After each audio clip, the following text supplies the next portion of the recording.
Hello again, and welcome to another episode of Friends, Facts, and Fiction. As always, this podcast is made possible by our local convenience stores, the misappropriation of history, and you. And now to your hosts, Justin Hammonds, Brant Bramlett, and Drew Shellnut. What's up? What's happening, world? It's a podcast called Friends, Facts, and Fiction, Season 5, Trying to Thrive and Stay Alive, Episode 20. And we out. Oh, yeah. Sorry. This is going to be trial and error of medicine, I believe. The history of medicine. Just history of medicine. Overarching, like, this happened then, this is kind of neat, that sort of a deal. The things that we do every day, but like the shit that we don't think about every day. Right, and there's a few things in there that I was like, holy shit, we've known about this ailment for this long, or like, damn, we just started figuring that out that quickly ago. Quick side note before we dive in and I do introductions. They have some advancements with Alzheimer's medicine right now. That's my last thing. Oh, word. That's right on. an article. Anyway, we'll stick around for the news on that. Anyway, I'm Justin Hammonds. I'm looking at my boy Drew Shellnut. What? And my boy Grant Bramlett. And we're back. We got a little holiday hiatus, but it happens. Everything's moving slow but super fast in life right now. Super fast for everybody around. It's like, either super down for a day or busy as shit for 6 of them. So, tis what it is. Hope y'all doing well out there. Happy holidays. Remember, don't stress. Just do your best and everything gonna be all right. Yeah, how we feeling, everybody? Well, first of all, I was 100% that you're going to have a third rhyme that I just had no clue it was going to be. And I was so excited, and then you totally let me down. But it's fine. That's fine. I think it's. I was gonna say put your worries to rest, but like I already like had said that kind of sort of in the beginning of it. So it would have been a redundant rhyme. Yeah, you know what I'm saying. The other thing would be for me personally. Oh, that's yesterday I went and like. Which I gotta say, by the way, even though it's especially where I live, the Walgreens closest to my house, a little ratchet, which is fine. Mm-hmm. But the cool thing is that it's like, you know what? Enough is enough. I've had so many coworkers, so many friends just be down hard for days on this new flu. But since the COVID shit, it's like people forget that this is a time of year where you just get sick. Yeah, that's true. It's not COVID. You're just kind of sick. Right. I went online and I was like, book an appointment today. And I was like, oh, well, shit, today is great, but maybe not. I can't just like drive there. And the first one was like 20 minutes next to like the time that it actually was. And I was like, oh, by the time that I'm done with this quick errand, I can swing by Walgreens and they'll throw a shot in my arm, for the flu vaccine. And then it was like, do you also want your booster? And I was like, I don't think I got my fucking booster card on me. Like, it's okay. They're like, are you sure? And I was like, well, fuck it. It's free. Yeah, maybe they'll figure it out. And they did. Yeah. And I sat there for like 10 minutes. They put the COVID in my left arm because it's a little rougher, as they said, I'm feeling a little sore today, but it's not that bad, Yeah. And then the right one was flu. I don't feel it at all. And I feel like that was a good idea. That was a good fucking decision. Well, there you go. At the very least, if I get either the flu or COVID, it won't put me down for like 4 days hard like it is everybody else. I was one of your friend coworkers that was down hard. Yes, he was for about 4 days. So I think I'm good. I think I got the new system working. So I did a little upgrade on the end shot. Right. I think I coughed it all up. So the other thing is, I think we had a very, very successful Friendsgiving. Just a personal shout out to everybody that came over to the house where we record the podcast. Drew went down to see family, which is totally understandable. Fam. Definitely. And if y'all are in Nashville next year, y'all all come through. Anybody that's listening. Yeah, please. Anybody, for real. Just pull up. Yeah, we out here. You know what I'm saying? Yeah, after I got to the point of like the solid guest list and had a good idea of who's bringing what sides and stuff, I got to the point at the bar, anybody I hadn't seen in a little while. Hey, come out of the house, bro. You gonna go? You be in town for Thanksgiving? It's like, oh yeah. Well, I don't know. It's like, well, if you're not, come over, please. I don't want anybody sitting at home watching some bullshit TV and then eating a frozen pizza for their Thanksgiving. It's all family, man. You're chosen or born to Yeah. It's all fam love over here. Right. I mean, So- don't forget to email us and shit. It you know? was Hit a us up. great one. It was about 17 or so of Yeah, us. it was solid, man. And a lot of people afterwards were like, "That's one of the best Friendsgivings I've ever had." That was one of the best Thanksgivings I've ever had, hands down. Yeah, Which is it was very awesome. sweet. It was great. It's awesome. Vibes. The Cowboys won. We played board games. It was great. Cowboys. The Cowboys did win. Yeah, the Cowboys They won. did. Yeah, fuck yeah. They did. Fuck yeah. Yeah, and I didn't stain my fucking jersey either. And I ate like fucking 2 pounds of fucking food. Oh man. Oh, Gavin officially won Oh, Thanksgiving. Gavin by won the the way. Thanksgiving. Yeah. So Grant's wife, Grace, is doing a study for her degree. Oh, no. Oh, I'm so sorry. oh. James Schulteis won. James won. Okay, James. This is just in, everyone. This is This just is a big in. deal. Fresh off the line. Fresh off the line.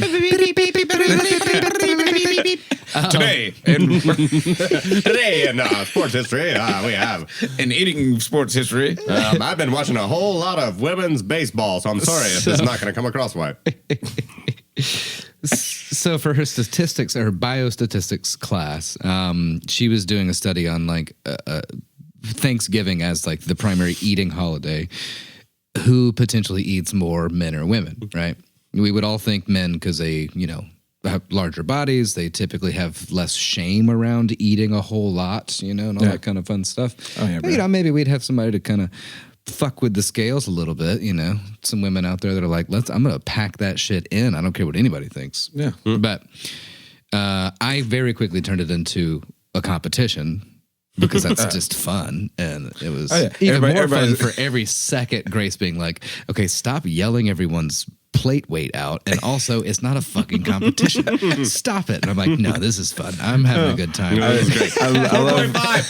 love the beginning. over here. The beginning of that whole situation, everybody's like, okay, way to like fat shame us, bro, like wearing our plates. And then midway through getting plates, I was like, hey, I got more than you did, though. Like, what's up? It's like, bro. But I thought that our good friend Gavin Shea, who has been on this podcast at least once, he's a very large man, and He's like 7'12". and his plate was pretty good. Not really, but okay. But another good friend of mine, old bandmate, by the way, again, congratulations, James Schulteis. Big deal here. Apparently, he won by 0.2 ounces. So, Look at that. by the nose. Just as right they there. would Just, say. So you just put every plate on yeah, we have like a weighed? little kitchen scale. Yeah. Oh, dope. Yeah. I have one of those I call a D-liar for fishing. Oh, there you go. Fuck yeah. Because people are like, I caught like a 2-pound bass. And I'm like, yeah, sure, hook it up to this. And it's like 1.2. And I'm like, Yeah. what up, girl? Man, you are wrong. Bro, did y'all hear about that fucking fishing competition? I think we might have talked about it on this podcast, or I heard it on another podcast, but somewhere in like Michigan or Massachusetts. So one of these like fishing competitions, and these fishermen were trying to win like a couple $100,000 or some shit. It was like a big cash prize. Yeah. But they filled the fish with lead, bro, to make it way Yeah, that more makes It's really sense. healthy. Yeah. Yeah, it's fucking It's healthy. insane. Like literally the dude that like was a pro fisher that was like the judge was like, there's no way that those fishes weigh that much. Right. So he cut a few of them open and there's these fucking big ass metal balls. He pulled out the fish. plomp, plomp, plomp. Yeah, it's like, bro, what the fuck is going on? Fucking fish They game, like bro. to eat weights. Come on now. The smart guy would have injected mercury into them. Yeah, yeah. And then didn't hear died from me. the next day. Don't you go fry that up real quick, my dude? Get a little fish fillet going up in here. No. At worst, the guy would test and then figure out that there's a fuck ton of mercury in that fish. Like, oh my god, everyone stop fishing this body of water now. now. Yeah. And then there's a fish genocide in that lake, and then fuck. Here we go. But anyway, yeah, pretty wild shit. Don't lie about your weight of your fish or your plate. Anyways, yeah, happy holidays again. Yeah. It's just been a while since I've been in the studio, man. You know? Yeah, I know. Okay. I mean, if you want, we could just talk bullshit for the next 45 minutes. I mean, we got some hard facts to get to. You know what I'm saying? I'm sure you can manage. Right? Time is up. Yeah, it's fine. We got time. all right, We can do this. good. We can take you on a journey through the facts and the history of medicine. Get comfortable. You know what I'm saying? Relax. Or if you're driving, stay alert, but also listen. Human 808. Yeah. Yeah. Anyway. Man, y'all are stupid. So, in general, medicine has ambiguous origins, but Really? all great ancient civilizations developed their own ways of healing. Hold on. There's no song of the day of the week? Oh, shit. No. Live Nope. edits. Yep. No. That's where we're going with that one. Yeah, everybody knows for the month of December, you just listen to Mariah Carey, and you're fine. Anyway. All right. That's a good point. There you go. You know what? Rocking Around the Christmas Tree. Actually, to be honest, I love that song. Motown Christmas is one of the best albums ever created. It is really good, Anyway, actually. Yeah. check that out. Yeah. Anyway. But again, all great ancient civilizations eventually, or most always, develop their own ways of healing, and eventually coming to terms with the fact that sickness is a condition that needed understanding and a cure, as opposed to possession by evil spirits, for example. And since we generally don't like feeling like shit, we have given a lot of resources and manpower towards the goal of improving medical practices. Yes, indeed. I'm A drinking good some starting medicine right point is Hippocrates or Hippocrates. I did it so many times before this. I was like, don't say it the way that it looks on the page. Say that it actually sounds. Fuck. Yes. Goddamn Hippocrates. Son of a bitch. Niggas, you've been listening to Dan Cummins too much, bro. Hola, como I estas? have. Hippocrates, dumbass, who was a Greek physician of the classical period who's considered one of the most outstanding figures in the history of medicine. He's traditionally referred to as the father of medicine. Oh, yeah.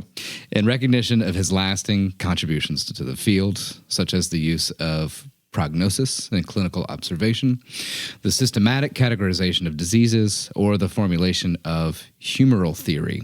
The Hippocratic school of medicine revolutionized ancient Greek medicine, establishing it as a discipline distinct from other fields in which it had traditionally been associated with, like theurgy or like philosophy in general, which they tried to turn into medicine, but that was more of a spiritual designation as opposed to like a physical designation, you know?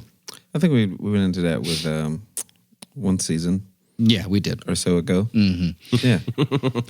So, all of this established medicine as a profession, right? However, the achievements of the writers of the Hippocratic corpus, the practitioners of Hippocratic medicine, and the actions of Hippocrates himself were often conflated. Thus, very little is known about what Hippocrates actually thought, wrote, and did. Now, he is commonly portrayed as the paragon of the ancient physician and credited with coining the Hippocratic Oath, which is still relevant and in use today. He also is credited with greatly advancing the systematic study of clinical medicine, summing up the medical knowledge of previous schools and prescribing practices for physicians through the Hippocratic corpus and other works. He died in 370 BCE, which is kind of insane because we still have the Hippocratic Oath. Yeah. And if y'all don't know, that's a long time ago. Right. A very long time ago. BCE. It's basically saying you can't have the right to play God with lives and stuff. Yeah, exactly. Before Common Era. And his followers spread and updated this fundamental teaching on the four humors, which we did discuss earlier in earlier seasons or episodes. I just love it, though. The four humors is blood, yellow bile, black bile, and phlegm. That's what they thought was like it. Like that's what they. If it's all good, then you're good. But Yeah. if one of them's off, you're damned. all the Like, you're goopiness that's sick. inside your body, you know, all that goop is either blood, yellow bile, black bile, or phlegm. Yeah. And it did get better until they were like, because when you get sick, it was normally like you're damned. Like the devil wants you to die. God's not blessing you. Which is a And like, massive improvement. they're like, hold on, wait, maybe motherfucker just sick. Right. You know what I'm saying? Right. Maybe we he can got- fix this. Maybe he has too much phlegm. Yeah, exactly. Yeah, exactly. I would go with it's probably mostly just phlegm. Well, The other ended up ones were like becoming- extremely damning. yeah, for sure. The yellow bile and the black bile. This basically became central to the Western tradition of medical thinking for the next 2 millennia. In ancient Rome, here we go. Pedanius Dioscorides, I believe, produced the De Materia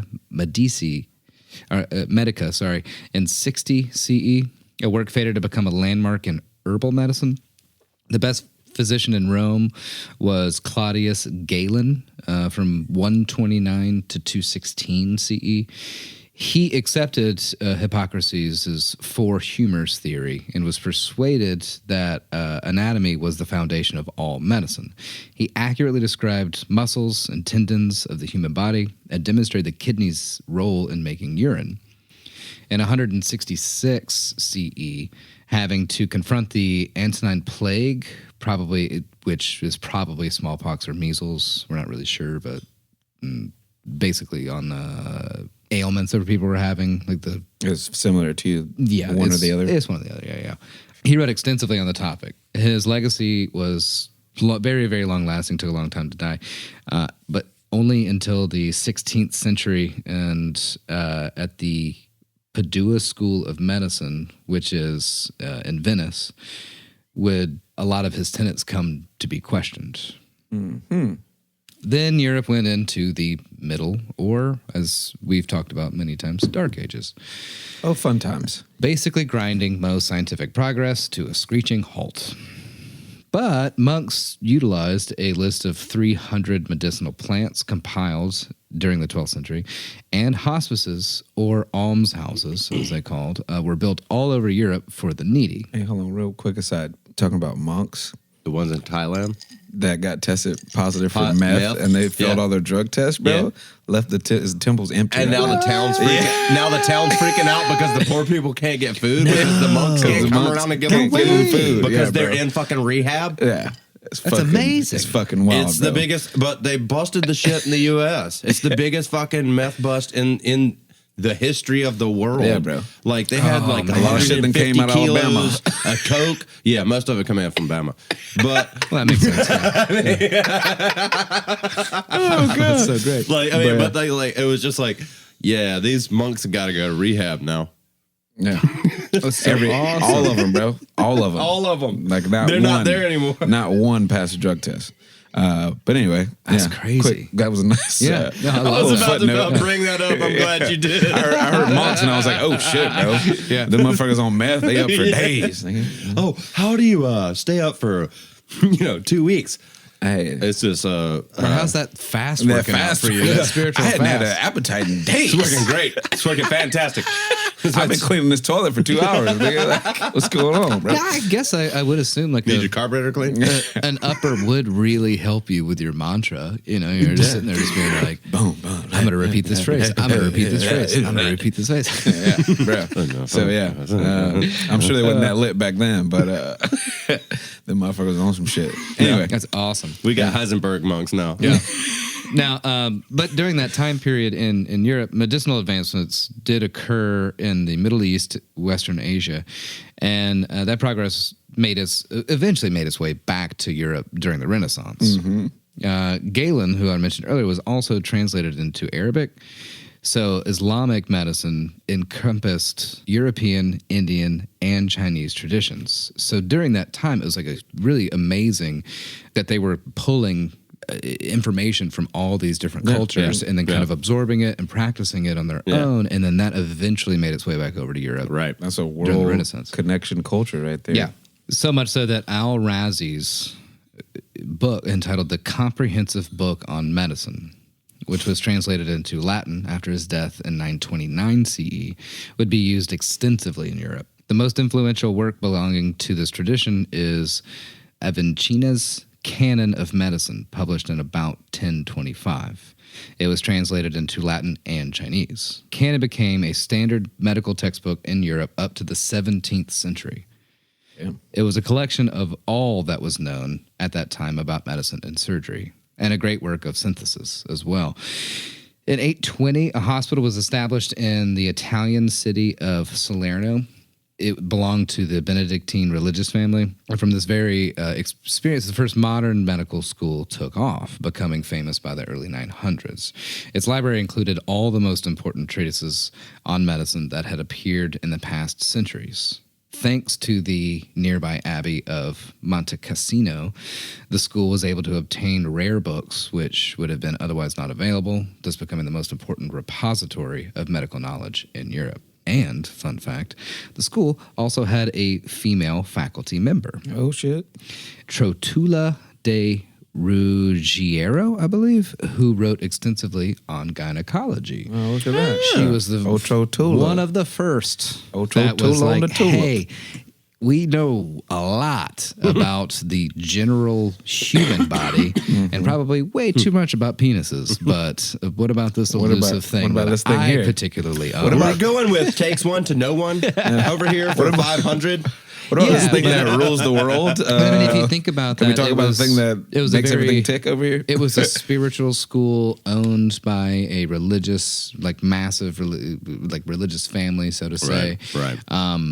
That allowed a female faculty member, and also allowed her stuff to be published. Massive for back then, Yeah. and unfortunately, Back then, still kind of a religion big deal for these days. Yeah. It's fucking Yeah. insane. Yeah. Yeah. Well, that's a whole nother story. Another topic we could talk about for hours. In 1140, King Roger II of Sicily laid down the first regulation concerning the medical profession, basically restricting it only to licensed practitioners, which did well for a while, by the way, because, we still had like barber surgeons and stuff, especially in America and everything like that. Yeah, But- back then he was like, I know how to ut a motherfucker up. Shit, hey, what you hurting at, bro? I got you, dog. I got some thread and needle too, bro. Shit, Yeah. bite the spoon real quick. And some whiskey. Go back to the bar. But again, referencing back to the Renaissance, a renewed interest in anatomy, dissection, and autopsy all took place. And this dude made sure that we just didn't have people cutting people up for the sake of cutting people up. It's like at least have a certification, bro. like, Like, you can't just hey. have a doctor bag and be like, Hey, what's buddy, up? how many books have you read as he's holding the scalpel? It's like, give me that. What's a book is? I just really like cutting people open, to be honest. I done cut a few in my life. I'm pretty good at it. Pretty handy with a knife. Pretty handy with a knife. Oh my God. This is actual conversation that probably happened in America back Probably. then. Without a doubt. so. Like back in the day. Like way back. Anyway, I'm pretty handy with a knife. pretty handy with a knife. Hell, guys say you got a bullet in you? Right. Hell. So now the Italian physician Mondino de Liuzzi introduced public dissection for educational purposes. And in 1316, he wrote Anatomia Corporeus Humani. Which is French for I'm pretty handy with a knife. Yeah, damn right. But you really picked the best ones with all the words. Did I know? Anyway, go ahead, player. Yeah, right. Guy de Chauliac's Chirurgia Magna owes much to Modino's anatomy. In 1348, a great pestilence struck Europe, killing millions of people.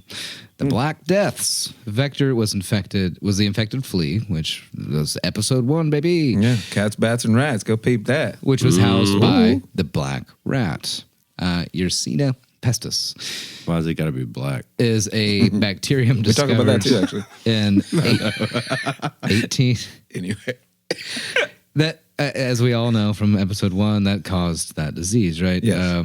Medicine was powerless. Public authorities enforced isolation of the sick outside of the city's walls. At the same time, Venice and Florence and Italy modeled the very first public health offices to prevent the spread of this disease, really. And in 1423, the first plague hospital, called Lazaretto, was opened by the Republic of Venice in the island of Santa Maria di Nazareth. It should also be remembered that alchemy, known in Europe, was a considerable fortune before chemistry took over in the 18th century. So they were dealing with so much shit. You know what I mean? Definitely. I didn't know that Jack White was in charge of a fucking Yeah, right. I know. Lazaretto. Yeah. I was thinking, I was like, I've heard that before. Yeah, I did the same thing. Lazaretto? Like, Yeah. hold on, what? Oh, the noisiest thing I've ever heard in my life? Yeah. Yeah, okay. Yeah. But yeah, that was a crazy time for medicine, like for sure. Yeah, And they didn't yeah. know what the fuck really to do about it. Like there were so many different. No. fucking It was guess and angles. check method. Yeah, it's like, But oh, it was cool. just like, oh, yep. That didn't work. All right. I guess we're going to do this now. Exactly. And people just fucking dying left and right. What you got to do is stab him in the leg. What you need to do is stab him in the leg. need to be sterile. They didn't have that going. Like, just be clean, motherfucker. Like, actually, wash your ass. Might be all right. You got to pour some of your whiskey. I ain't pouring my damn whiskey on this. Took me 3 months to make this shit. Exactly. So, like I was talking about earlier, the guy that was doing like dissections and anatomical like classes, if you think about those old school things where you're sitting in the chairs and this guy's got the operating kind of table in the middle, surgery is to thank for that, right? That followed closely in the achievements of anatomy. Ambrose Paré was a French army surgeon who investigated the use of ligatures around the stump of vessels to stop blood loss, or as we know it, a tourniquet. Boom, boom. Although anatomy had made immense progress in the understanding of the human body, cardiac circulation remained a total mystery. William Harvey's De Motu Cordis, published in 1628, explained the circulatory system that revolutionized physiology and medical theory. Harvey stated that there were two circulations. The first, pulmonary, from the heart via the lungs and back. The second, systemic, from the heart through the body and back, which is still in practice today, by the way. Mm-hmm. He was able to assemble into the double circulation system Realdo Colombo's De Re Anatomica, supporting the idea of pulmonary circulation, and Andrea Cesalpino's belief on the general circulation, which originates from the heart. It should be understood that all these discoveries pass through the Padua School of Medicine that I talked about earlier. Man, they cut up so many people to figure this shit out. Jesus Christ, boy. Yeah. That's when grave diggers and shit come into play. Yep. Yeah. Grave robbers, I guess. Mm-hmm. And again, during the Renaissance, Europe and the New World suffered from a phenomenon which may be called exchange epidemics. Europeans, this is one of the funniest things that I've found in this whole episode. We already got some comedy in here, but let's go. Let's go. Let's go. Again, I've talked about this so many times. I'm sitting in the room. Grace is doing her thing. I'm doing my thing. And I just cackle into dead air, And she's like, what? And then I read this. Europeans brought to the Americas diphtheria, measles, bubonic plague, smallpox, cholera, influenza, typhus, chickenpox, scarlet fever, yellow fever, pertussis, and malaria, while they imported syphilis. Oh, God. I see where you went there. Yeah. We went to the Americas. And by we, I guess I mean Drew and myself, our ancestors. Yeah, that's what I'm saying. And then forced Justin's ancestors also to come over with us later on. Yeah. But they brought all of that. Yeah. And what they brought back from the Americas was a sex disease. Exactly. Those fucking farm animals, bro. Fucking them damn farm sheep and shit. Yeah.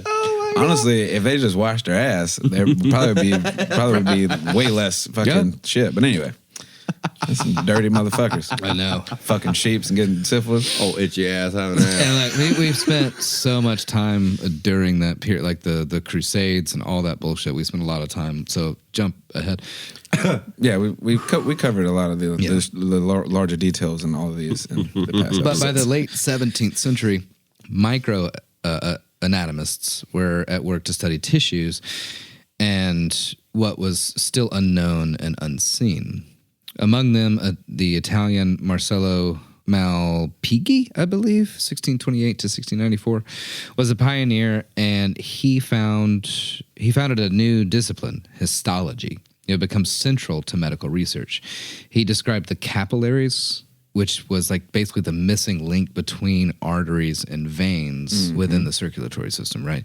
So we're like cutting into people. We see these massive veins that are coming from the heart back into the heart, and then these smaller ones that you can, see through the skin, of course, right? But what about all them little dudes that actually get into the tissues and into the vital organs and stuff? Capillaries. It took a long fucking time, and that dude, it's a huge, morbid huge motherfuckers, but they got it. Yeah, morbid and smart, I guess. Yeah. Among the many diseases that have been afflicting humanity, smallpox was one of the major causes of death. Efforts had been made to prevent the disease on the basis that the body develops natural resistance to it. And around 1706, a British woman, Mary Montagu, had her son variolated. Allow me to explain. I was like, okay. First of all, Mary Montagu threw me off because I'm like, I think I've heard this before. This name. Well, my famous as fuck, big dog. thing was And then I that don't she know had her son very. what that is. What's going on with that? All right, so check it out. Variolation Yeah. was the method of inoculation first used to immunize individuals against smallpox. You're using or too many goddamn big variola, words. with the material taken from a patient or a recently variolated individual, in the hope that a mild but protective infection would result. Oh, vaccination. Right? Yeah. Protective infection. Oh, yeah. There I we got go. you. Shots. Now, Yeah. See, he did a nice long play with thank you. this Yeah. Thank you. Little from shotsy. earlier. Yeah, so Yeah, a little, yeah. what they did. call it, foreshadowing. Yeah. Oh, hey, Check this shit out. This is actually kind of fucked up. The procedure was most commonly carried out by inserting/rubbing powdered smallpox scabs or fluid from the pustules themselves into superficial scratches made in the skin. Y'all don't do that. The virus was normally spread through the air, infecting first the mouth, nose, or respiratory tract before spreading throughout the body via the lymphatic system. In contrast, infection of the skin usually led to a milder localized infection, but crucially still induced immunity to that virus. The patient would develop pustules like those caused by by those who naturally acquired smallpox. Eventually, after about 2 to 4 weeks, these symptoms would subside, indicating successful recovery and immunity. Imagine you're walking around, somebody's breathing smallpox at you, and then you get it, and then you probably die. Now they've figured out a way to where you get it, but Get a you little bit. don't die. A fucking flu shot. Massively important, right? Yeah. Now, how they did it was gross as hell, and the fact that lady was like, "Let's try it on my son," I'm this confident Fuck that it. this shit's going to work. Right, She actually right. did it to prove a point. Yeah.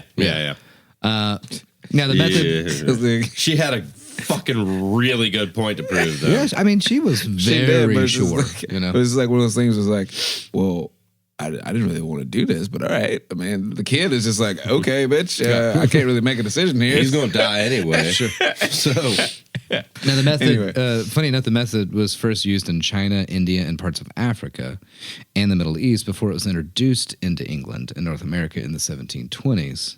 Of course, in the face of some opposition, we have these Western European doctors being like, "What the fuck are you trying to do on this thing that's killing everybody?" She's like, "No. It worked. They've been doing it over there for a long Yeah. time." Like, well, we don't know them. yeah, right. Yeah, Exactly. 100%. Yeah. All right, bro. Anti-vax, always anti-vax. Yeah. Forever. Well, yeah. Like, why anti-vax now? Shit's been around for fucking ever, bro. Yeah. Like, why true crime now?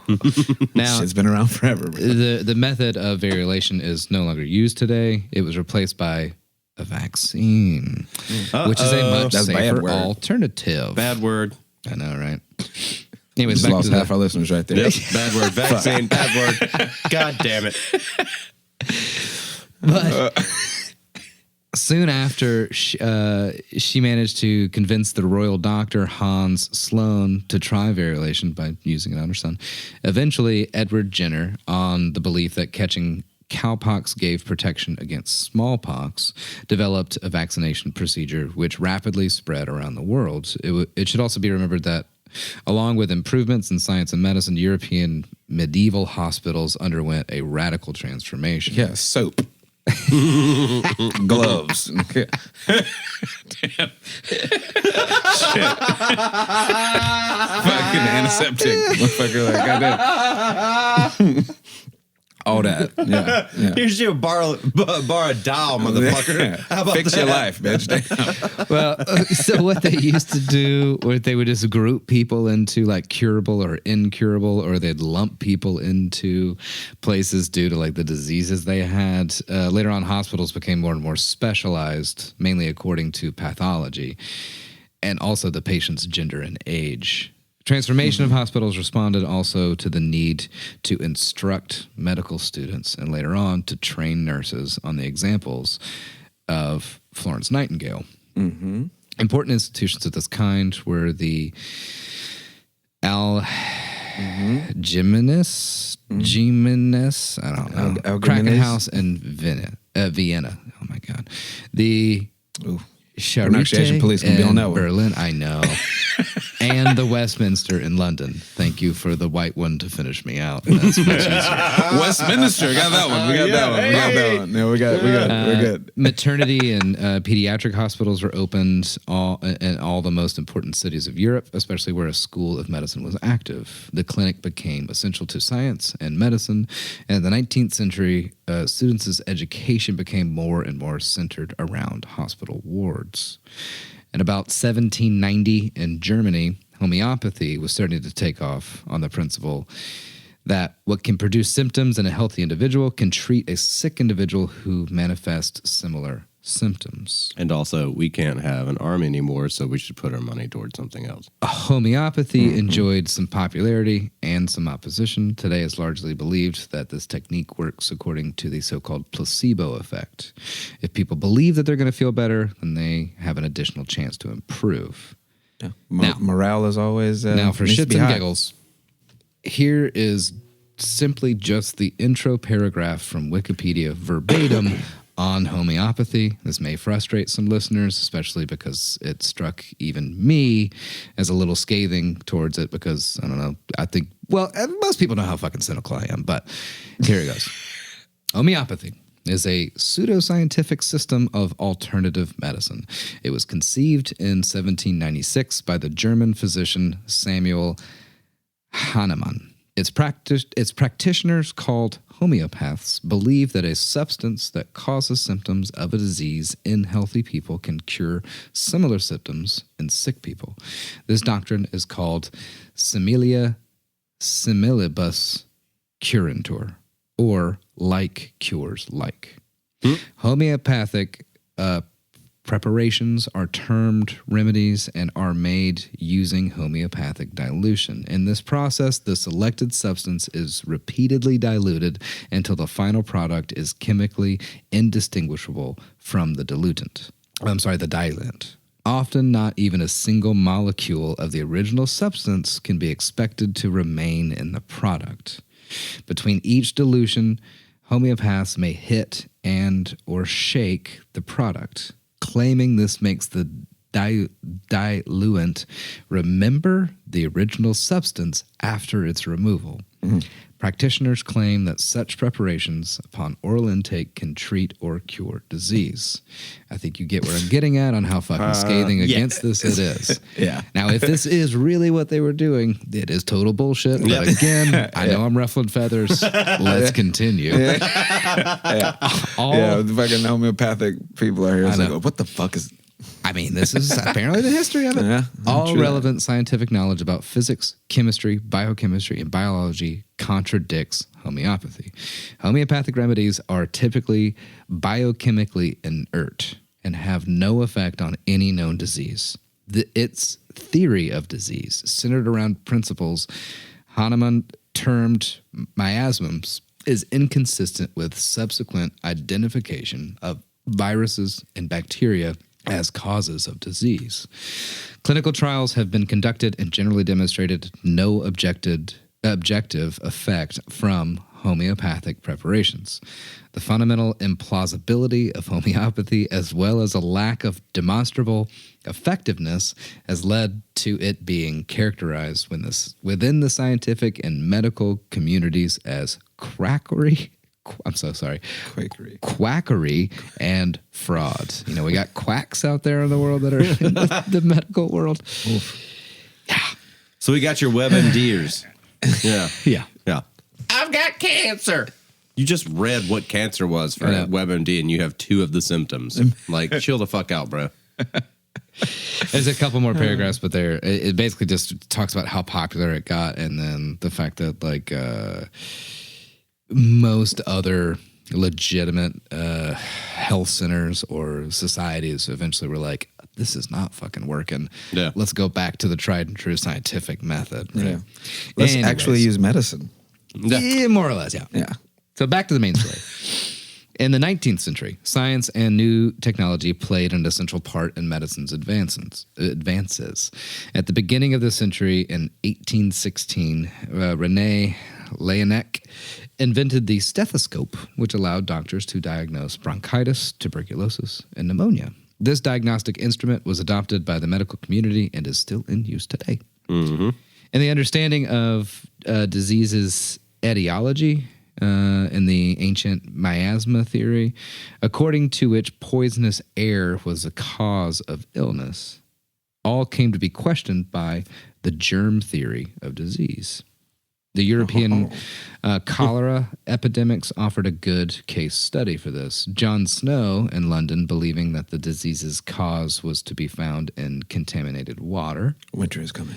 The Florentine microscopist Filippo Pacini worked on the transmission of the disease. He isolated one bacterium, which he called Vibrio. His findings remained unknown until 1965, when the bacillus was named Vibrio cholerae. Robert Koch, 30 years after Pacini's studies, made his fundamental contribution to understanding of the cause of cholera. Microbiologists' work eventually made it possible to develop a more effective control of epidemics, giving rise to new disciplines such as epidemiology and public health, so just like general public health practices. So, when we saw COVID, we all had to be reminded to wash your hands, how long to wash your hands, what to wash your hands with, all that kind of bullshit. It's the same fucking thing. Yeah. And it's hilarious that we still have to remind the public to do that kind of stuff. But, everybody gets comfortable. We forget. A little too comfortable. Yeah. Mm-hmm. The era of mass vaccination programs initiated in the mid-19th century. In these years, another fundamental step of medical advancements came in the field of anesthetics. In 1846, William Morton in Boston carried out a tooth extraction, and the patient felt no pain thanks to ether anesthesia. Surgery was revolutionized. Intravenous anesthetics were introduced in 1847, and 10 years later, cocaine was used as a local anesthetic. Goddamn right. Turn up. Sorry. Oh, man. They was hitting all the street drugs on that one. Got the ether on deck. Yeah. I feel like I've been feeling love in Las Vegas. Oh, man. Never seen somebody in the depths of it. Didn't mean to react that way. But. In 1875, the first electric drill was invented in America, thus making the dawn of modern dentistry. I'm sorry, a screw gun is what some call it in the North. Are you kidding me? No. Real talk. Yeah, screw gun. A drill? Screw gun. Oh, no, that's fucking retarded. Don't worry about it. Yeah, we'll go somewhere else with that. Yeah. Yeah, we'll go off of retardation. Oh, God. Anyway. Into the next episode. Jesus fucking Christ. Yeah. Or, like I like to say, Jesus Hitler Murphy. There you go.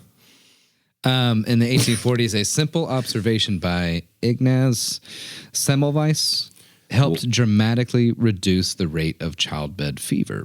Appointed assistant in the Vienna General Hospital maternity unit, he believed that infective matter, or as he called them, cadaverous particles, were responsible for the high rate of death in that unit. Doctors and students often came from the autopsy to the unit, carrying the infection on their hand and their equipment. Yeah.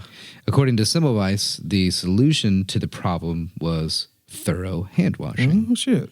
He was not able to prove the existence of such quote-unquote particles, and his work was generally rejected. As it should. Yeah, why wash your hands? Why would you wash your hands, bro? Use a different fucking drill bit. The hands are seasoned, my guy. What are you talking about?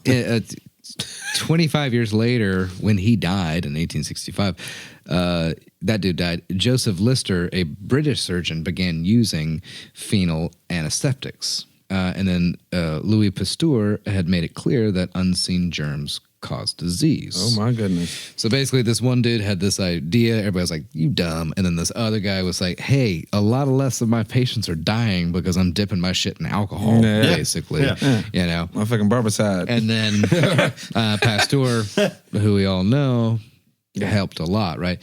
Real quick, cadaverous particles? Cadaverous Cadaverous yeah. Particles. Yeah. Great album title. That's All right. true, It is. actually. That's It a good is. metal one. Yeah, It is. That's dope as fuck. Yeah, it's pretty great. yeah, it's Death fucking awesome. Germs. Yeah, I Yeah. love it. So any of you guys out there, if Cadaverous if Particles. actually name your band, that you owe us a lot of money. Just give us a special thank you. Yeah, thank you. Or a lot of money. But yeah, I think we'll go with the second one. For sure. Anyway, So, all this began with the idea that disease may be caused by transmissible living particles.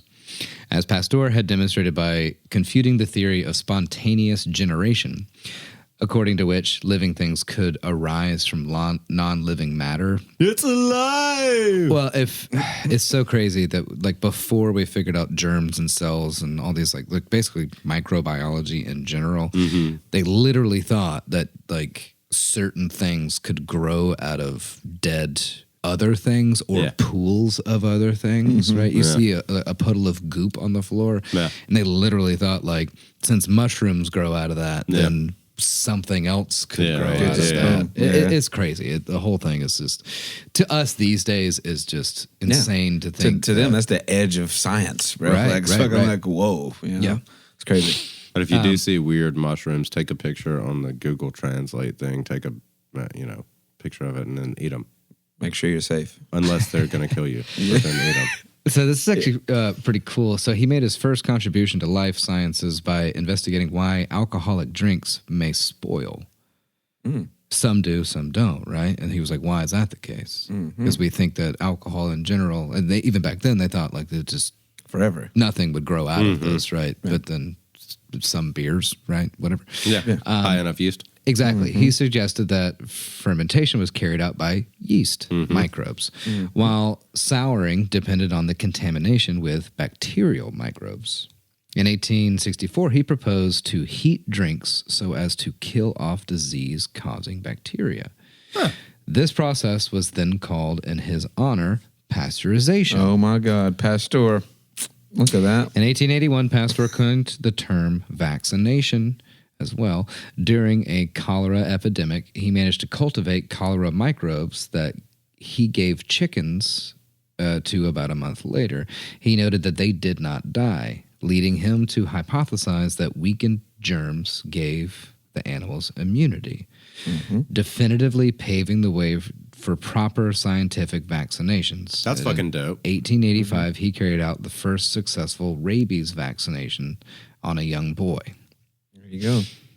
Oh, wow. It's really fucking insane. So he actually. held this crazy ass raccoon to this kid's leg and let him fight him. And he was completely fine. Actually, maybe I don't know. That's a good They point. had to get there somehow. They had to get there somehow. Again, I'm just glossing over so hard. I didn't dive deep enough into a lot of this shit. But in microbiology, Pasteur was not alone, as Robert Koch, I believe, was pursuing microbiological studies. He started working on anthrax. Hell yeah. In Weird 1876, band. he was able to establish for the first time the connection between a disease and a microorganism. He discovered the so-called Koch's bacillus in 1882, the Mycobacterium tuberculosis, and in 1884, the Vibrio cholerae.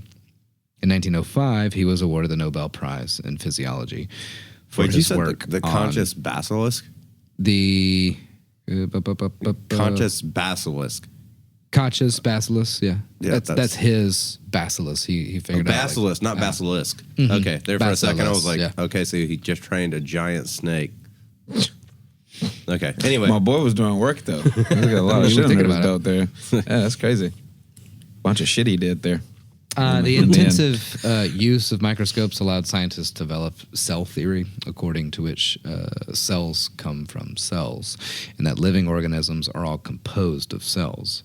In pathology, a change of perspective took place. From a disease linked to body organs, pathologists suggested that the cause of disease ought to be looked for in the cell, which again to us is pretty standard.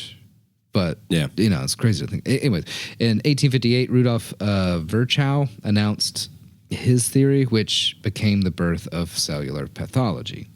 Following on the path of Pasteur's findings, by the late 1880s, researchers believed that toxins in blood serum released by bacteria like diphtheria or tetanus were responsible for the disease's symptoms. Emil von Behring first injected non-lethal doses of bacteria into animals. Then he extracted from them serum which was capable of conferring immunity on other animals. He discovered the tetanus toxin in 1889. In 1892, a diphtheria vaccination became available. Von Behring won the first ever Nobel Prize for medicine in 1901. A further step towards the understanding of diseases came from virology. It started in the 1880s when the Russian microbiologist found a new type of infectious organism called a virus. Oh, shit. In the 20th century, vaccines were developed to fight viral diseases like polio or rabies. Yep. Here's a quick little side thing, just because it falls around this time period. To dull or help deal with pain, a new drug was synthesized at Bayer in Germany in 1897, which was called aspirin. Yeah. The most widely Stolen. used drug in the modern world. It has proven effective not only for pain relief, but also for preventing blood clots, heart attack, strokes, and peptic ulcers. Acetaminophen, baby. Yeah, man. Everywhere. It's everywhere. Yeah. And It's everywhere. It's bad for your liver. Really bad for your liver. actually, if you aren't going to go into it, Bayer. Beer. No, that was it. Okay, so I mean, you're covering drugs next Yeah. episode, so. So Bayer, and this is just something off of top of my fucking head, y'all. But Bayer actually took the aspirin recipe from another guy and called it Bayer or aspirin. The guy was Bayer's aspirin was taken from Bayer and used as just aspirin. They just called it aspirin. And so that's why you have like Aleve and then Bayer nowadays. Oh, interesting. Because Bayer was the original one, but his apprentice stole his recipe and created shit and just went on to other companies and just let it Yeah. go. Little very Waffle cool. House, Huddle House thing. Yeah. So that's why you Yeah. have all these acetaminophen everywhere. Yeah, Because it all came from Bayer. Yeah. Which totally- They're the that makes OGs. Yeah. Yep. Yeah. And that shit is, will fuck your liver up. You take too much of it. will. Yeah, that's true. Yeah, for real, Yeah. for real. Be So- careful with that shit.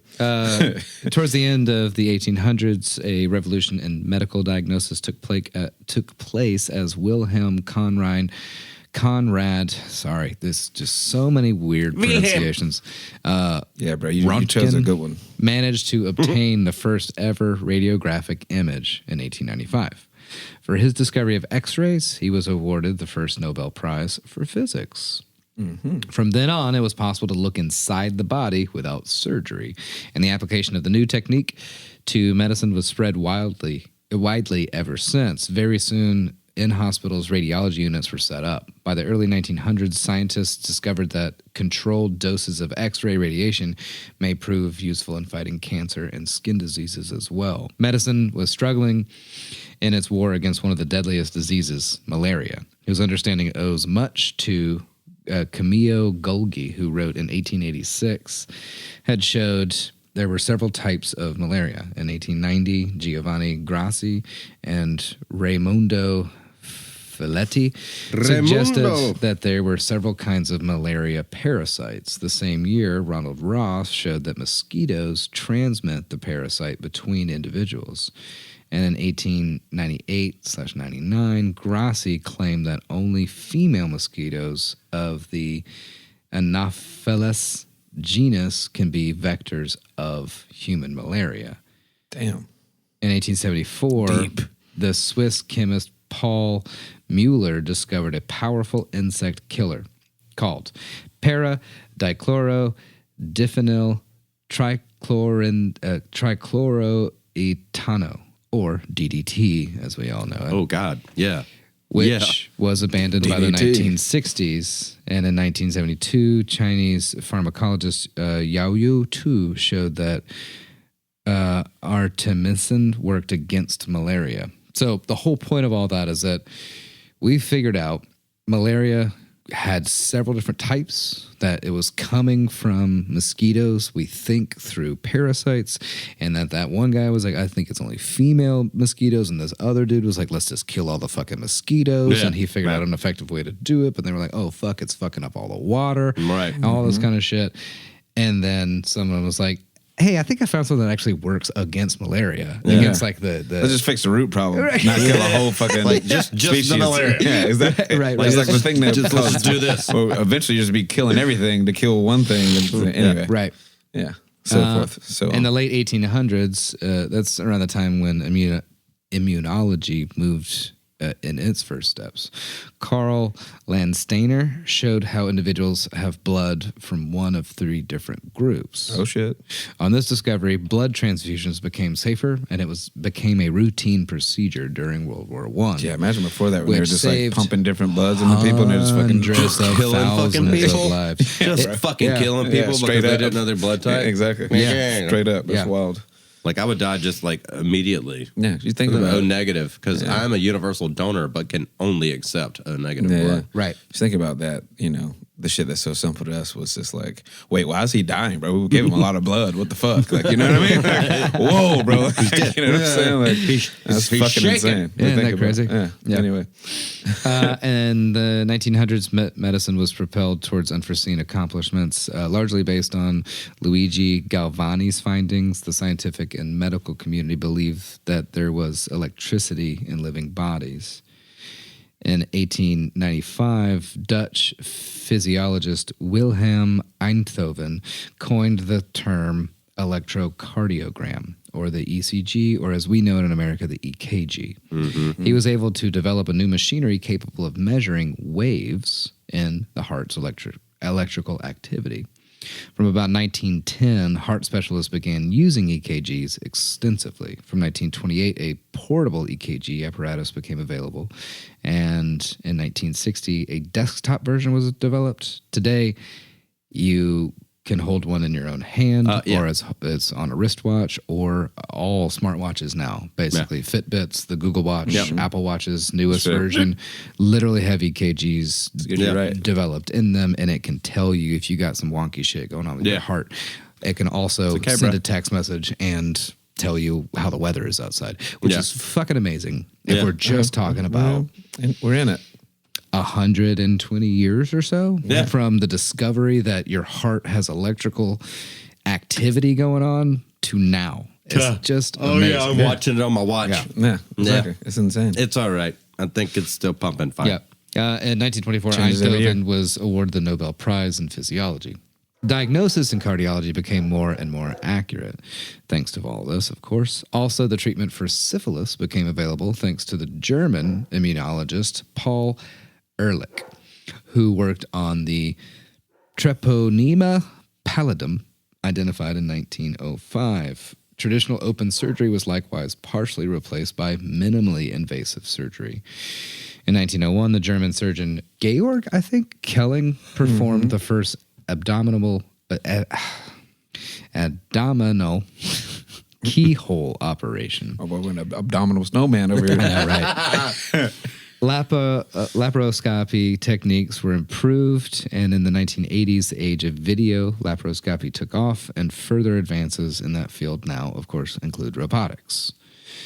So Shit crazy. you've got to crack the chest open and then really dig in there, and then that dude needs months to recover. Yeah. Now we've got a 4-hour operation that Yeah. they can usually leave either that day or the next day, which is just fucking insane. Yeah, bro. I mean, You got get to those- lay in the bed for 2 weeks. Yeah. That's it.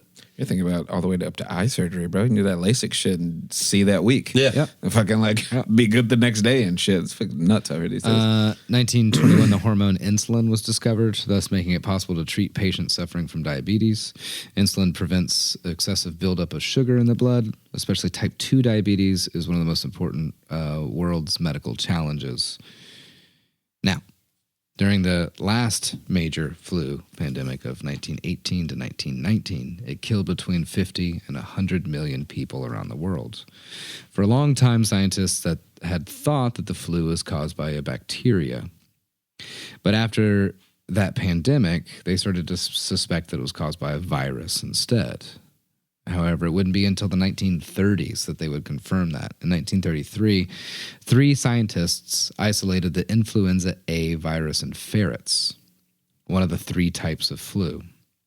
And in 1936, I thought somebody was going to stop me on ferrets, but cool, we'll just keep trucking along. I mean, you was rolling. I'm interested.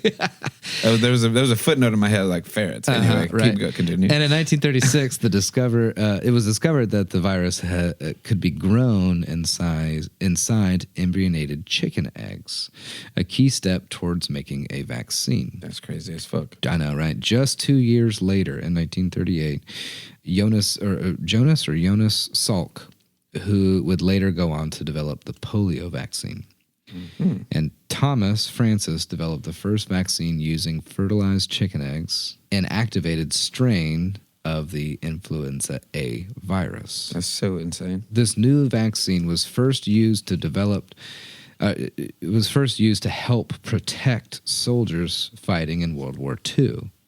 It would be approved for civilians. It would not be approved for civilians until 1946. According to a 1944 study of the new vaccine, it helped reduce illness that was accompanied by a temperature above 99 degrees Fahrenheit. Vaccines at this time weren't as purified as today's vaccines, though, and those impurities would cause side effects, including fever, aches, and fatigue, leading many people to incorrectly assume that they caught the flu from the vaccine. Mm-hmm. Also, this early flu vaccine only protected against one of the 3 flu types, influenza A. There are 3 types, influenza A, B, and C. And each has its own viral strain that replicates and changes independently of the others every season.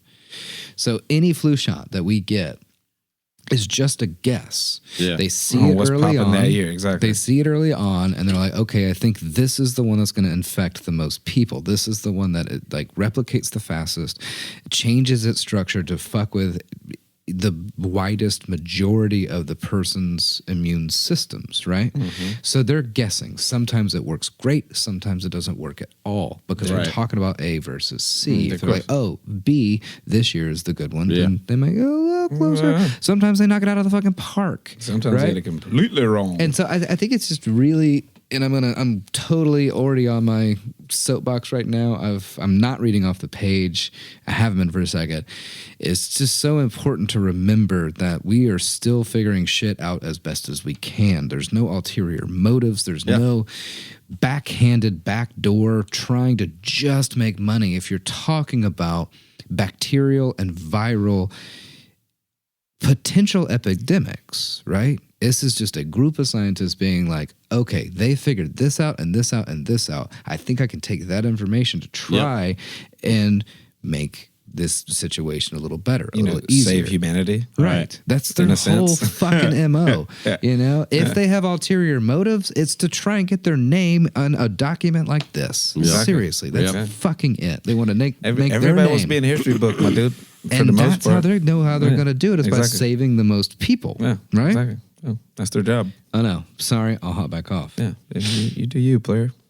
It wasn't until 1942 that the first bivalent vaccine was developed, meaning it worked for both an influenza A and influenza type B strain, which is fucking massive, and that's usually what we kind of utilize nowadays. But still, it's a weird, educated guessing game, is what I'll say. Yeah. When it comes to viral vaccinations. Yeah, for sure. I mean, look at all the different fucking versions of COVID that happened, bro. You know what I mean? And that's just us rolling with the punches and trying to guess crazy. the best we can guess. And they say, oh shit, that thing changed in a way that we didn't expect it to, because it dies and is reborn so fast that its evolutionary trajectory is like millions of times faster than ours as human beings, right? For sure. So now, the fight against bacterial diseases turned into a story of success after Alexander Fleming's discovery of penicillin in 1928. In a few decades, and thanks to its wide use in World War II, it was manufactured in large scale and made available to all. The search for new antibiotics opened the way to fundamental discoveries in pharmacology. Since protonsil, which Fleming did in 1935, about 150 antibiotics have come onto the market. From cheese. In 1940, a penicillin-resistant strains of bacteria were discovered. And from then on, antibiotic resistance has become a source of concern in that it might mean a return to the era of untreatable infections. Not there yet, but that is something for everybody to think about. Well, bacteria evolves just as we do. Yeah. So, Yeah. I mean, it's here to feed off us as a host. Right. Cha. In 1941, Albert Sabin discovered Roll Tide. the polio virus. And in the 1950s, an oral vaccination and an injected one, the first being developed by Sabin, the later by Salk. They were all available to everyone. By 1932, histamines were considered agents in allergic response. In 1937, Daniel Bobbitt discovered the first antihistamine substance. And in 1942, a drug became available. In 1967, Japanese Kimishinge and Ishiazaka discovered the role of immunoglobulin E. It all just deals with allergy drugs and stuff like that, and it's kind of neat. As we may know, these days, heart disease is the number one killer in the world, especially America. But it wasn't until recently that we had established that smoking, alcohol intake, obesity, and diabetes are the leading contributing factors to heart disease. A healthy lifestyle is central to the prevention of coronary and heart diseases. From the 1950s, open heart surgery made it possible for new procedures to be tested. It should also be remembered that in 1953, J. Watson and F. Crick proposed a double helix structure for DNA, thus opening the way to new research horizons. And then 1970s produced MRIs, which was just absolutely massive. In 1989, talking about cancer, J.M. Bishop and H. Varmus got the Nobel Prize in Physiology or Medicine for revealing the role of oncogenes, which are human genes mutated and carried by viruses.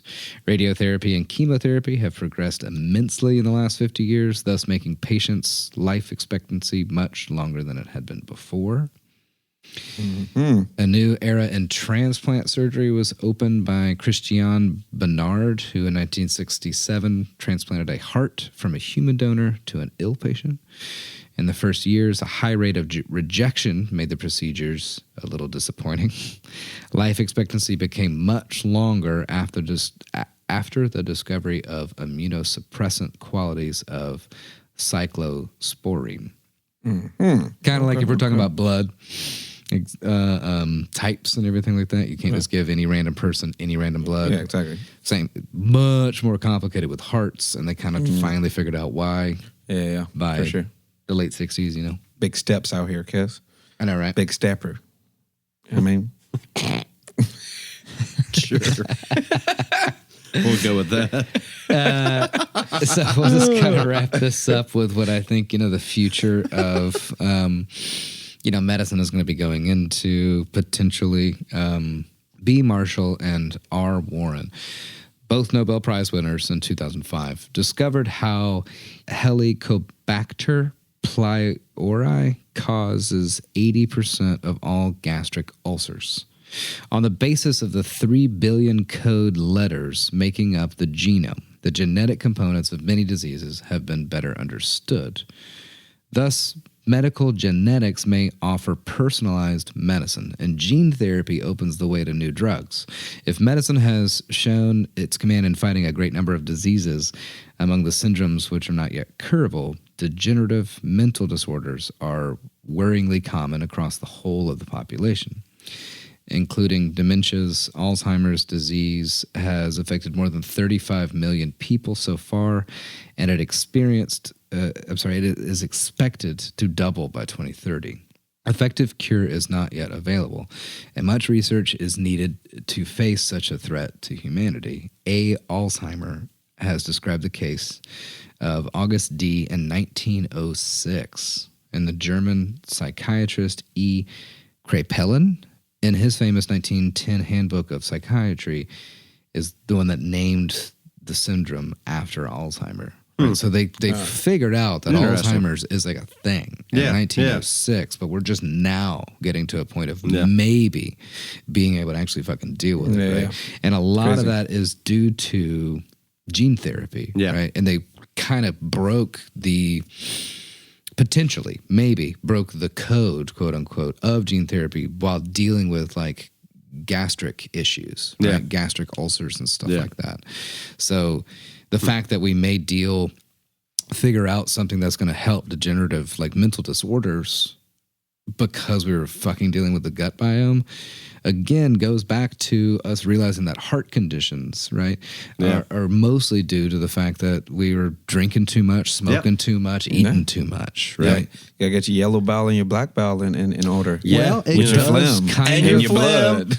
You know Gotta what I'm get your saying? phlegm. In a really, Like real talk. I know, like we're being fun right now, It but in kinda a really connects, though. interesting Yeah. way, it does all interconnect with itself, and in a Right. strange way, it does kind of bookend In a way. better medical terms now, but Yeah. they had something. You, going. you belly off, you brain off. yeah, You know? exactly. Well, like my mom always used to tell me, you put shit in, you get shit out. Tell you what, Right, and in a lot of ways, that is Yeah. absolutely the case, and I think that's where a lot of people that really truly believe in like homeopathy, that's like one of their main arguing points, and they're not wrong in that sense. But to try and take a whole bunch of vitamins that we have not proven or even been passed by the FDA or even have seen it ever work in any clinical Yeah. trials, they still are onto something. And Yeah. I think that's why people are, pretty big on that. Yeah. But I do want to end this off with an article that was released yesterday, as of while we're recording this,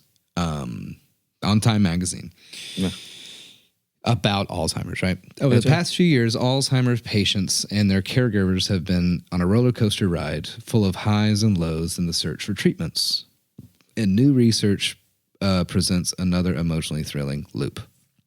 And data presented at the annual Clinical Trials in Alzheimer's Disease meeting in San Francisco and published in the New England Journal of Medicine, scientists from the Japanese pharmaceutical company Eisai showed that its drug for Alzheimer's led to improvements in people's cognitive functions.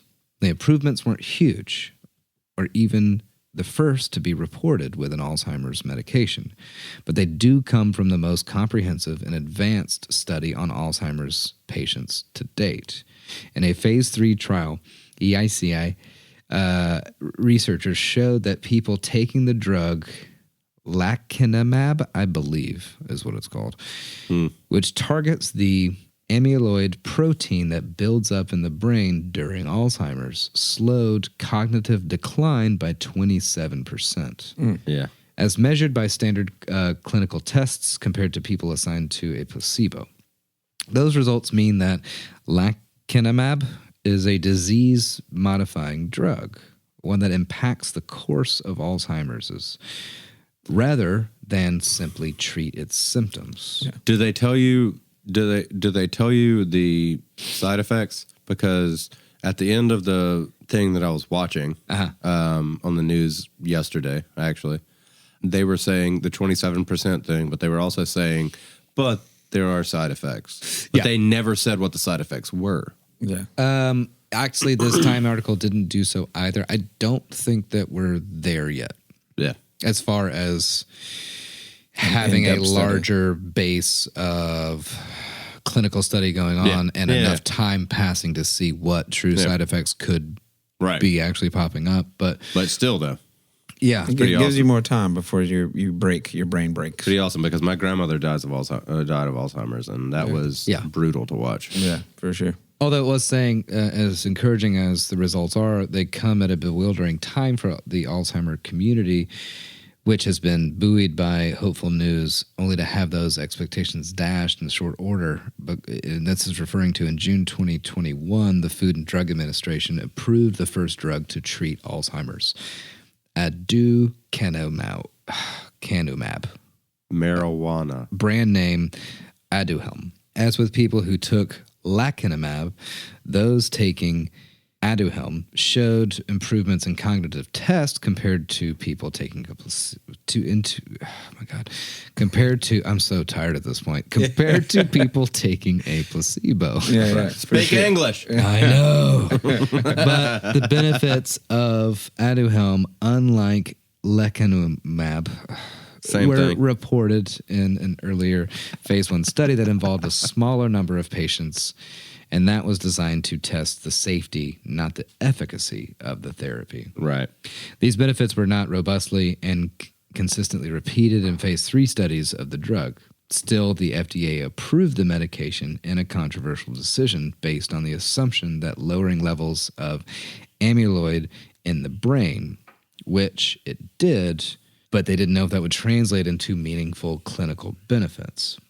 But given the uncertainty of the data, the Centers for Medicare and Medicaid Services decided not to cover the high cost of the drug, which runs about $56,000 a year. Oof. And required additional trials to confirm the treatment's effectiveness.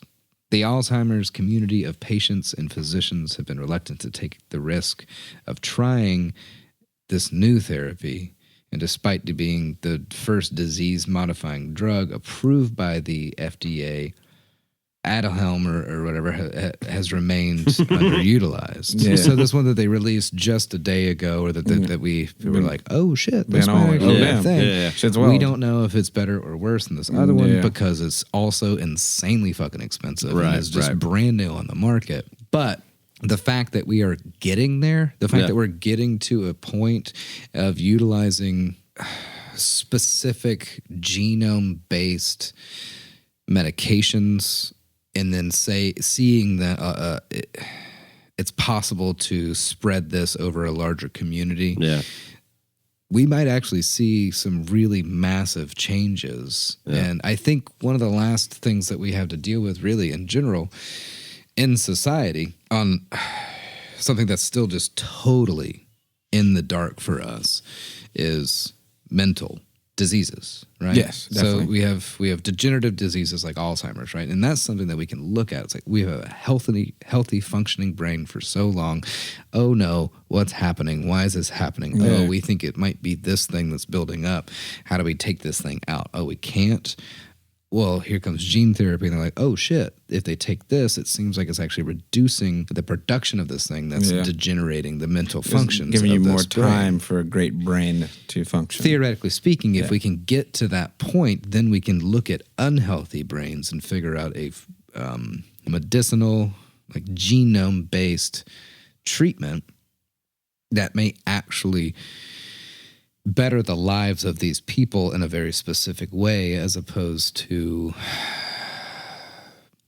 dulling it, dulling that mental Yeah. pain or overactivity Yeah. that causes these people to be a little lower functioning within society, right? Yeah, and a shit ton of anxiety as well comes Yeah. with that when you're not your true self and you know you're not being your true self and you're incapable of doing that. Yeah. And then you just get further in the hole with Yeah. just mind dulling shit instead of fixing it.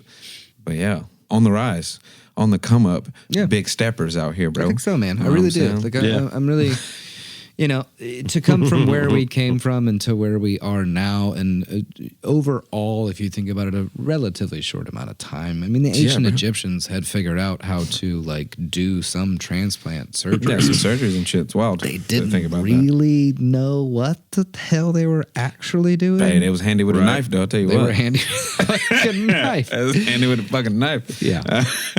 But yeah, it's the evolution of us knowing thyself in order to better thy brethren. Yeah. That's kind of the thing there. But yeah, man, between medicine and technology, it's always changing. It's always growing. It's always something new. There's always something new. Just as long as we stay on the good side of that, I think we'll all be all right. Because there's a dark side to all that shit as well. Of course But- there is. Yes, of course. But And I mean, you guys probably both are going to hit on the dark side of it yeah, for sure. in the This next is a- couple of episodes. This little medicine thing is a 3-parter, by the way. I did want to kind of hit on the bright side of it, origin stories, the development of all of it, I know is dry as fuck, but most of the time, honestly, good news is no news, or good news is fucking boring. Oh, yeah, 100%. You know what I mean? Yeah, straight it up. is, you know? A little change of pace, for the holiday season, man. You know what I'm saying? I got bored writing this episode Yeah. because I was like, good thing happened, good thing happened, good thing happened. Great. we jazz it up a little bit. You know Where's what I'm the saying? conflict? Yeah, You know? yeah. We'll get into the conflict next week. Yeah, I mean, I guess as definitely the week after. As a society, we're so jaded to everything that when we hear something good, we don't realize how good it actually is. It's like, Exactly. oh, Yeah. It's like, oh, okay, cool. Anyway, Yeah. And also, like, science is complicated Yeah. because it's based off of Truth.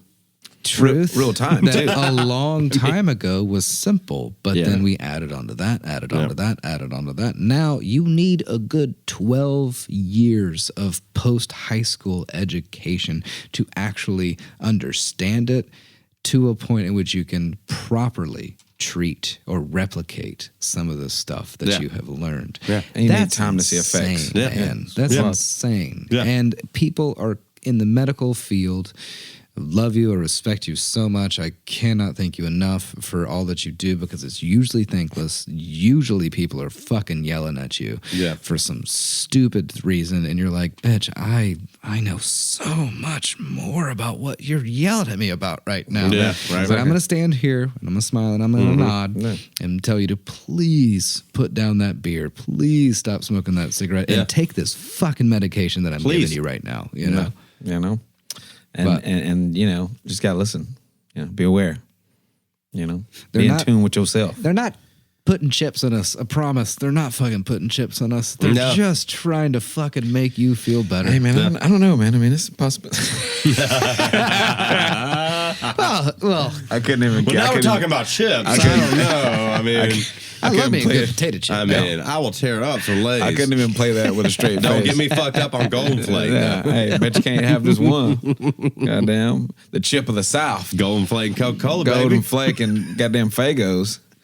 Anyway, Why didn't you go with Drew's Coca-Cola? Yeah, right. Why'd you go with Fago? Fago, bro. God Hey, damn. the hood favorite. Went from cuz. Winn What you Dixie to talking about? fucking Piggly Wiggly What you real talking quick. about, bro? Yeah, let's go. Anyway, people elsewhere. Since I went way back with a lot of the stuff and references to old episodes, I'll give you this. And I was like, why don't we hit with a little bit of sign off? We had a little bit of sign-off. Yeah, well, thank y'all for listening, man. Remember, you can follow us on the socials, Instagram and all that. Give us that 5-star review. Follow us. Any Apple reviews, nice. Also, email us at friends.facts.fiction@gmail.com. And, give us some topics. Season 6 is coming up, and we're just rapping about that earlier. Like, might have some surprises coming up. You never know what we got up the sleeve. Yeah. People, You know what places, I mean? stuff and things. Stuff and things. I mean, come on. Season 6, more shit in the mix. You know what I'm saying? You never know. Coined it. Hey, Coined it. anyway, but yeah, love, live life because it's worth living, y'all. I'm Justin Hammonds, by the way. Yeah, I'm Drew Shonut. I'm saying I like stuff and then I don't like stuff. yeah, straight up. That's how it be.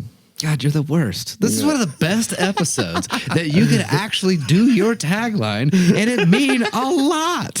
I'm going to say it for Drew. I'm Drew Shellnut, and I'm saying stay informed and make a difference. Does that sound like Drew? Exactly. I mean, a little bit. Yeah, sure. If I was like asleep. Yeah, like fresh out of bed. Yeah, I'm saying a happy birthday. that's that before you brush your teeth voice right there, boy. I was just trying to make my voice sound deeper than it is. It's like, Almost close to as deep as his, but you're right. It You came pulled it across. off last episode. Oh, that's You true. I almost- did. You did on this one. you can almost hear it. It's in there somewhere. Either way, Grant Bramlett here. To everybody out there, I never liked you. I always loved you, especially the people in the scientific and medical fields. Like, y'all can be very frustrating and very dry and annoying. And I'm so tired of someone telling me that thing I love so much is horrible for me. Either I didn't know and I have to say, fuck, can I stop doing that? Or I already did know and I say, fuck it, I know. Quit it. Leave me alone. I want it. I want that bacon. Yeah. Oh yeah, dude. Oh, I yes. want that beer, you know. Yeah, bro. But I had 5 guys a day. Terrible. That Birkin. But love great. y'all so much. I mean, thank you. Really, really. Keep doing it. Big steppers out there, guys. You know what I'm saying? Mm-hmm. Turn up. High step. No vegetables. You know what I'm saying? Anyway, All meat, no vegetables, baby. yeah, you know what I'm saying? Turn up, no vegetables, cuz. Unfiltered cigarettes. Yeah, exactly. Quick. White Claw and Everclear, baby. Speaking of things that need to end, new Transformers movie is coming out next year. Anyway, love y'all. Keep listening. Stay alive. Be happy during the holidays and don't stress yourself out over this materialistic bullshit. Love y'all. Love your people around you. This has been a podcast called Friends, Facts, and Fiction, and we out. Thanks for listening and stay tuned for the next installment. Find us on Facebook and Instagram to stay up to date on all things Friends, Facts, and Fiction. Our Instagram handle is friends_facts_fiction. As always, please reach out to us. You can send any of your questions, praise, and fact-checking to friends_facts_fiction@gmail.com. It's important to us to only propagate the truth, and we'll correct any errors we may have made. Your hosts and researchers are Justin Hammonds, Grant Bramlett, and Drew Shellnut. Our episodes are produced by Grant Bramlett. Additional producership provided by Grace Higgs. Our recording engineer is Grant Bramlett. Lighting design is provided by Justin Hammonds. This has been a production of Friends, Facts, and Fiction.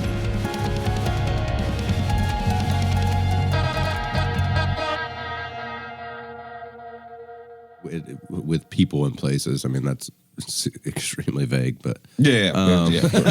Yeah. That's why I was like, I could say this better, but like, if this is the best do way. this on history. You know, they go like stuff and or and people Things. Yeah. Stuff for things. You know, we're just going with that. stuff from places. But no, Yeah. I do. I love it. I do think But you knew that what I meant. It wouldn't be a bad idea. Hey, man, did you hear about that, or did you see that video of that car that actually transforms into a thing? It like unfurls. I know you saw that. You're all over social media. You see that motherfucker that literally transformed on the street at night? I'll show it to you later on. Yeah. Anyway, yeah, we out. Bye.